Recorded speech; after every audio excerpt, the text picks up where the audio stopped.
Di salah satu berita perang antara Israel dan Palestina, sempat dibahas tentang penyakit asbestosis.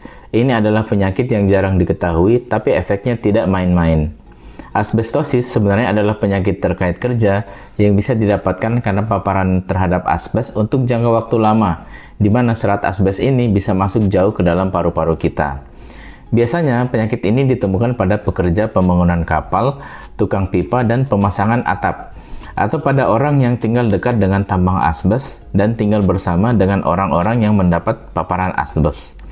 Nah, pada kasus asbestosis di perang antara Israel dan Palestina tadi, asbestosis ini muncul setelah terjadi ledakan pada bangunan-bangunan, terutama atapnya, yang kemudian menyebarkan serat asbes yang terkandung di dalamnya ke lingkungan di sekitarnya.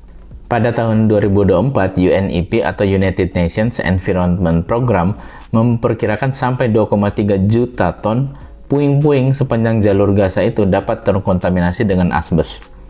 Durasi dan jumlah paparan asbes menentukan perkembangan penyakit ini.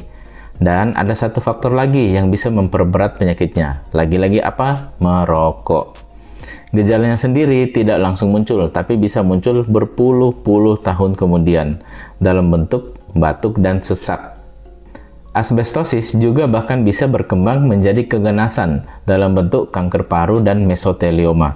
Dan ini tidak selalu berhubungan dengan dosisnya. Jadi dengan inhalasi dalam jumlah relatif kecil juga bisa menyebabkan mesotelioma. Ya tentu saja dengan dosis yang lebih besar akan mempercepat perkembangan dari penyakitnya.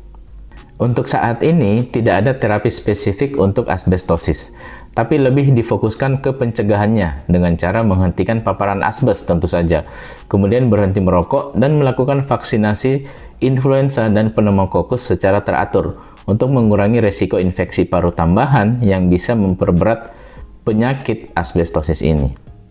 Pada beberapa kasus, perlu dilakukan pembedahan paru untuk mengambil jaringan paru yang sudah rusak parah tadi, dan transplantasi atau penggantian paru pada kasus yang sudah sangat-sangat berat.